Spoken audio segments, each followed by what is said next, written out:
there. Subscribe to my channel and also press this bell icon. बिस्मिल्लाहिर्रहमानिर्रहीम। Dear students, हमने MCQ session शुरू किया है।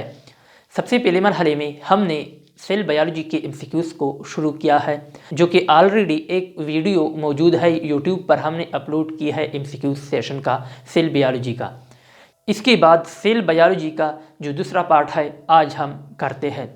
तो तरीक़ाकार ये है कि आपको स्क्रीन पर एक MCQ नज़र आ रही है, तो आप केयरफुली इसको रीड करें। हम उसका आंसर भी बताते हैं और आपको बताते भी है।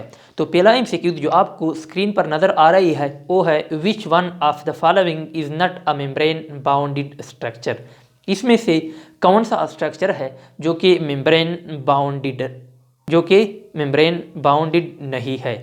इसमें से कौन सा स्ट्रक्चर ऐसा है जो कि मेम्ब्रेन बाउंडेड नहीं है। हमारे पास पहला ऑप्शन है क्रोमोसोम्स, दूसरा ऑप्शन है बी वाला माइटोकॉन्ड्रिया, सी ऑप्शन है विक्यूल्स और डी लास्ट ऑप्शन है हमारे पास न्यूक्लियस।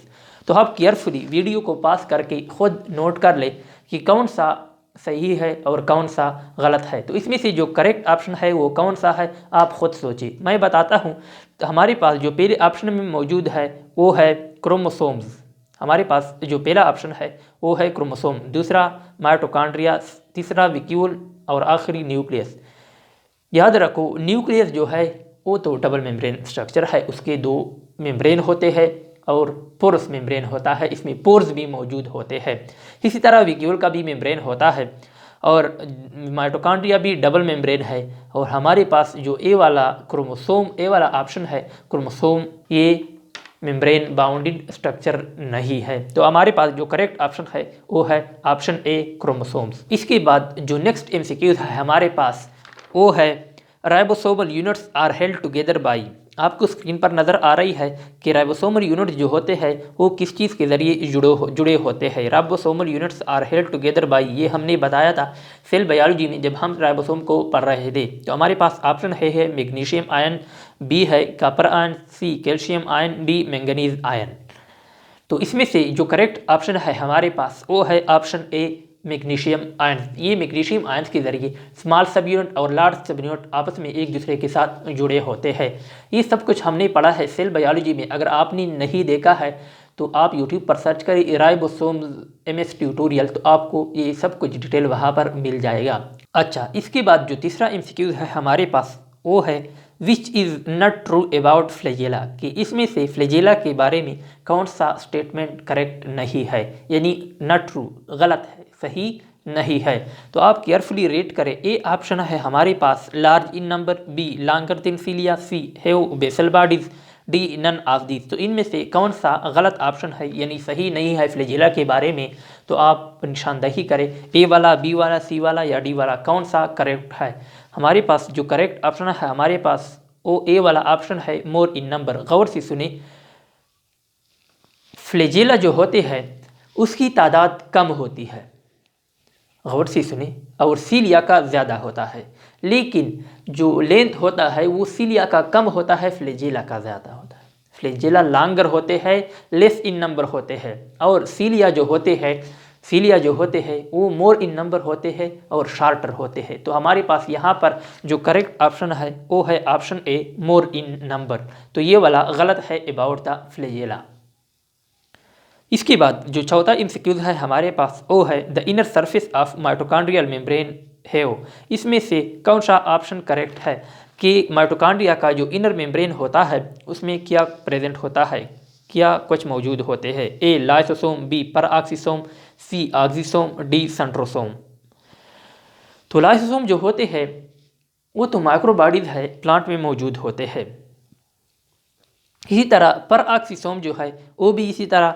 और ये सी वाला ऑप्शन ऑक्सीसोम हमने ये पढ़ा है, ये माइटोकॉन्ड्रिया की इनर मेम्ब्रेन पर मौजूद होते हैं। फर्ज करें मैं यहाँ पर ड्रा भी करता हूँ, ये एक माइटोकॉन्ड्रिया है हमारे पास, ये इसका आउटर मेम्ब्रेन है। इसके बाद इसके अंदर इस तरह इनर मेम्ब्रेन मौजूद होता है जो अंदर की तरफ फोल्डेड होता है।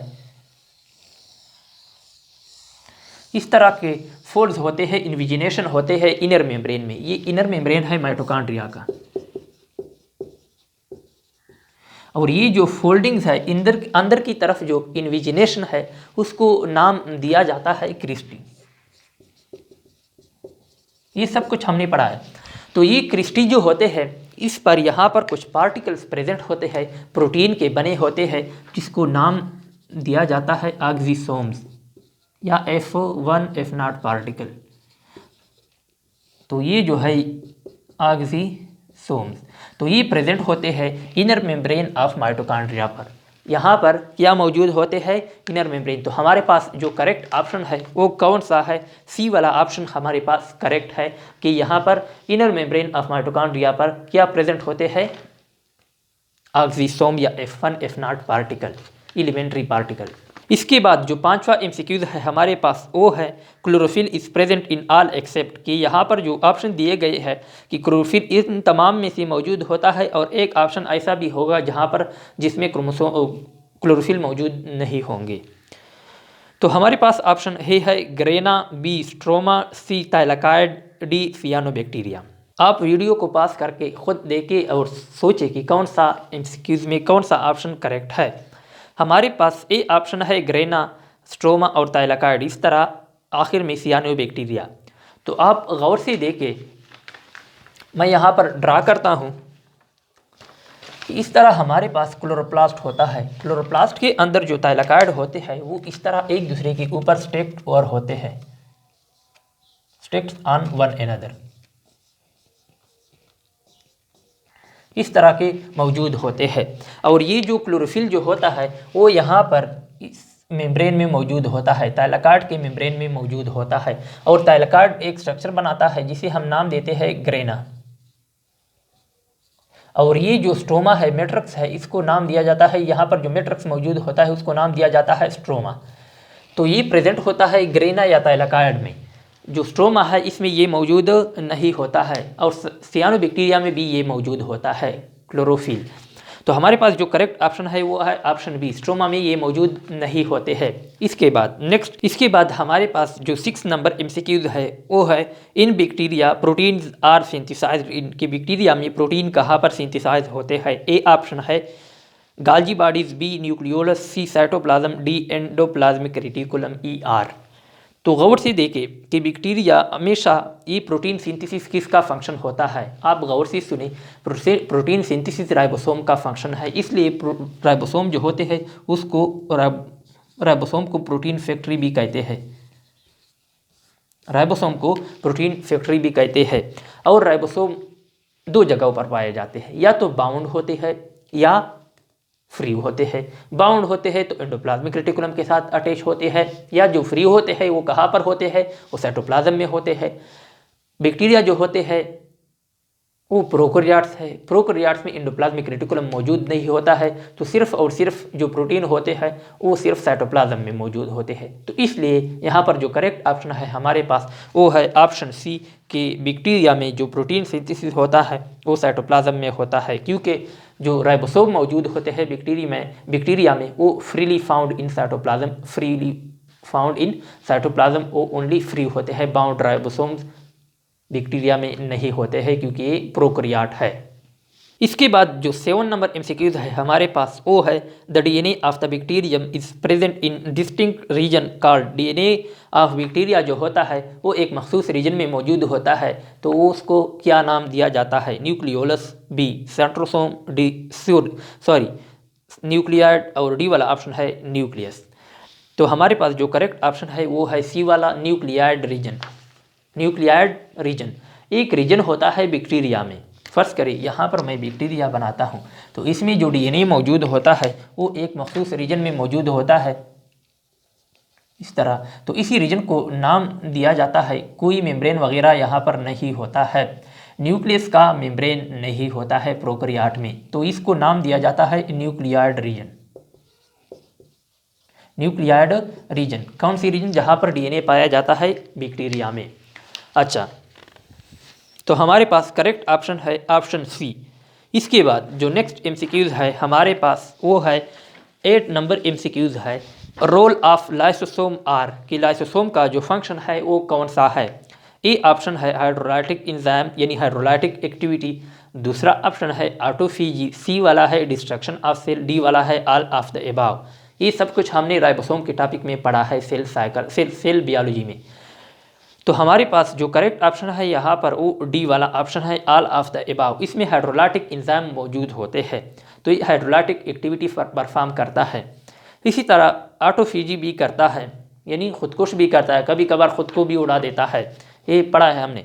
इसी तरह डिस्ट्रक्शन ऑफ सेल, कभी कभार सेल को डिस्ट्रॉय करता है। तो इस तरह ये सारे ऑप्शन हमारे पास जो है वो करेक्ट है, और डी वाला ऑप्शन हमारे पास करेक्ट है, रोल ऑफ एंजाइम ये सब कुछ करता है। इसके बाद 9th एमसीक्यू है हमारे पास, fresh water inhabitants pumped out excess water by a special structure called A oral groove, B contractile vacuole, C vesicle, D vacuole. तो इसमें से जो करेक्ट ऑप्शन है हमारे पास वो है ऑप्शन बी। कंट्रेक्टाइल विक्यूल का जो फंक्शन है वो है ऑस्मो रेगुलेशन। तो ये जो वाटर में जो एनिमल मौजूद होते हैं इसमें ये पाया जाता है कंट्रेक्टाइल विक्यूल, और ये ऑस्मो रेगुलेशन परफॉर्म करता है, यानी वाटर का कंसंट्रेशन जो होता है वो बरकरार रखता है। तो एक्सेस वाटर जो होते हैं वो इसी कंट्रेक्टाइल विक्यूल के जरिए बाइल पंप आउट होते हैं।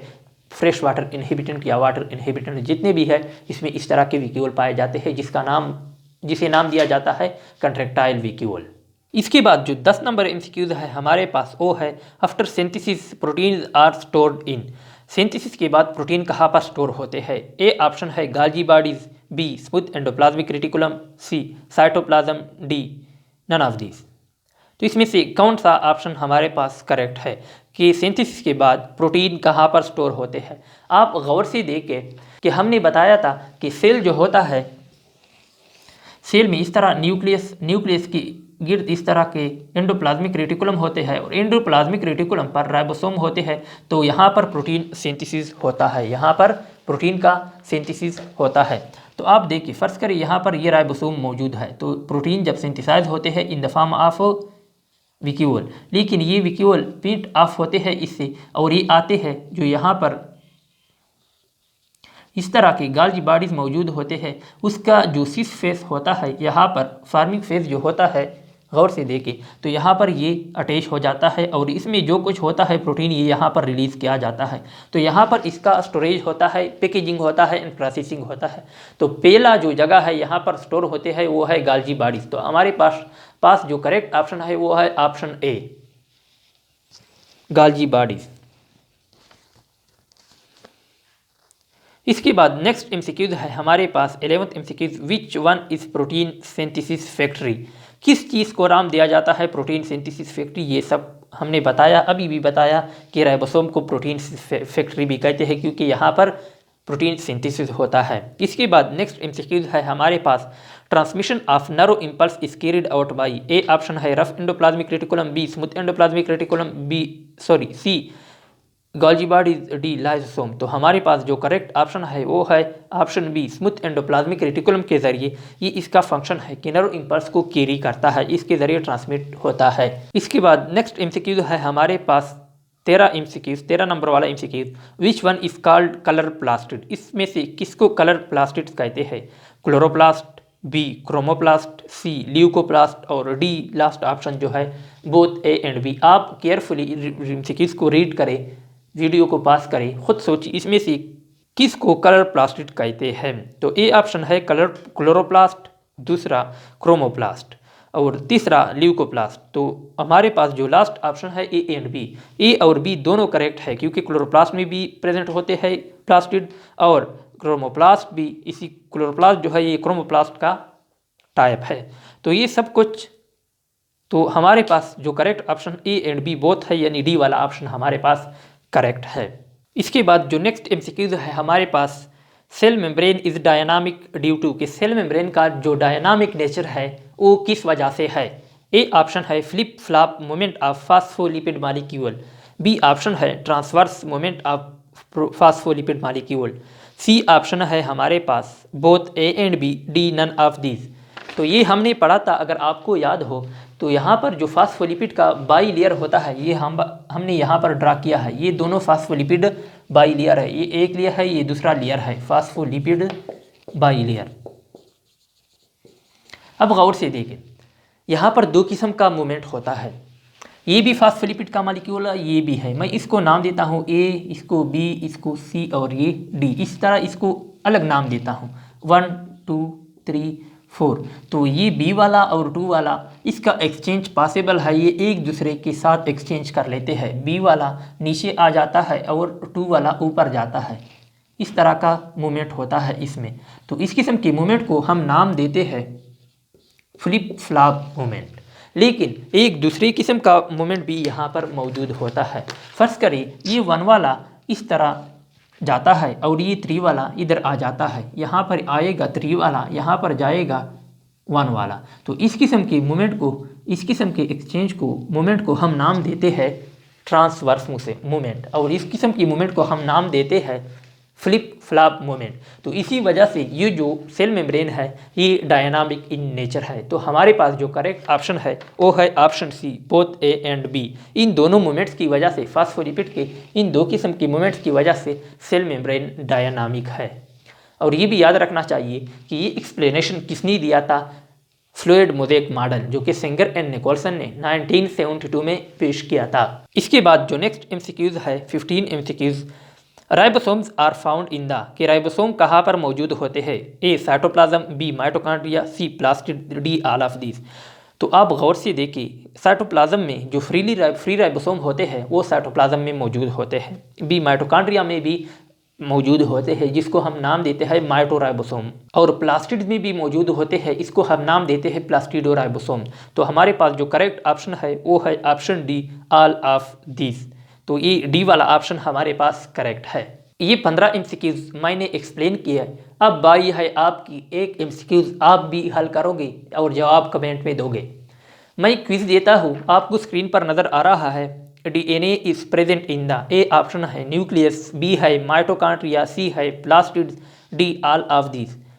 तो आप वीडियो को पॉज करके खुद केयरफुली रीड करें कि कौन सा ऑप्शन इसमें करेक्ट है, और नीचे कमेंट सेक्शन में आप ज़रूर जवाब दीजिए। तो ये एक एमसीक्यूज़ मैं आप पर छोड़ता हूँ, आप खुद हल करें। मैं इंशाल्लाह आप इंतज़ार करते रहे, मैं नेक्स्ट जब वीडियो पार्ट 3 में इसका एक्सप्लेनेशन करूँगा कि इस क्विज़ का सही और करेक्ट ऑप्शन कौन सा है।